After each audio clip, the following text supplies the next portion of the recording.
semifinals of the Billie Jean King Cup for just the second time in history. Oh yeah, big win for Canadian tennis. You heard the call. Canada through to the Billie Jean King semifinal, the deepest run since 1988. And there you see her. Leylah Fernandez sealed the deal with her singles victory over Poland.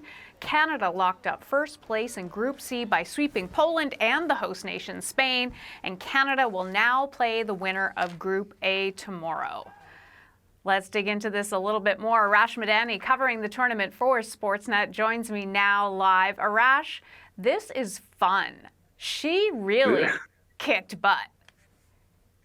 Hannah, this is really fun, and it's a lot of things all coming together for the national team. And it's amazing how at the age of 21, Leylah Fernandez has become a leader of this team, has become one of the faces of the franchise, and she has almost become unbeatable in this competition. Hannah, she's won 13 of her last 14 matches when playing for Team Canada.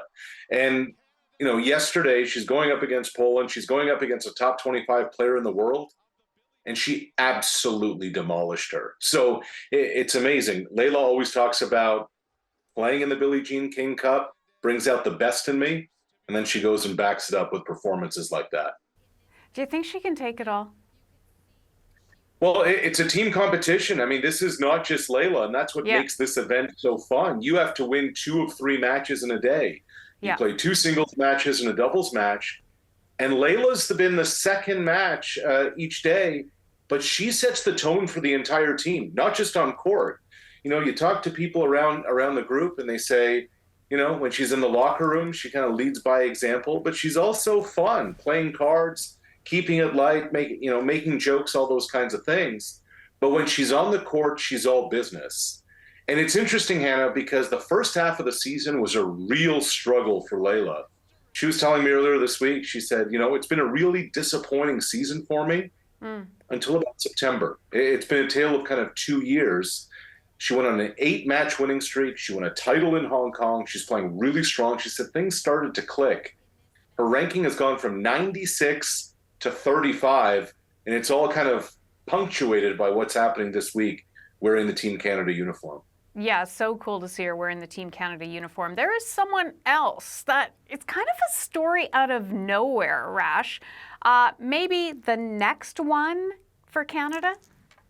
I mean, Hannah, if I told you this story, you're like, okay, stop. I mean, like it's got Hollywood and Cinderella all kind of into one. There's an 18-year-old young woman from suburban Toronto named Marina Stakusic, who nobody outside of maybe the tightest of tight tennis circles had ever heard of. And she got the call in September at the age of 18 to join this team. I'd never even sniffed the program before.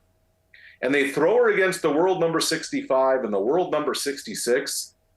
And Marina absolutely dominated and won both matches. Cool. We're talking about a teenager here now, Hannah. Somebody who in January of this year tore her patella tendon, hadn't even played up until the summer. And now look at what she's doing. So, Arash, I have 30 seconds left. What are you going to be watching for now? Well, they play the Czechs tomorrow in the semifinals. If they beat the Czechs, they're playing for a world championship on Sunday. And it's funny because the men won the Davis Cup last year, and a lot of those players on that team say that was an inspiration for all of us to realize, hey, we can do this too. Canada's the reigning world champs in men's tennis. They are 2 wins away from lifting a trophy on the women's side too. What a story that could be this weekend. I think it's going to be. I'm going to stay hopeful. Arash Madani, going to be lots of fun. Of course, he's with Sportsnet and covering the Billie Jean King Cup.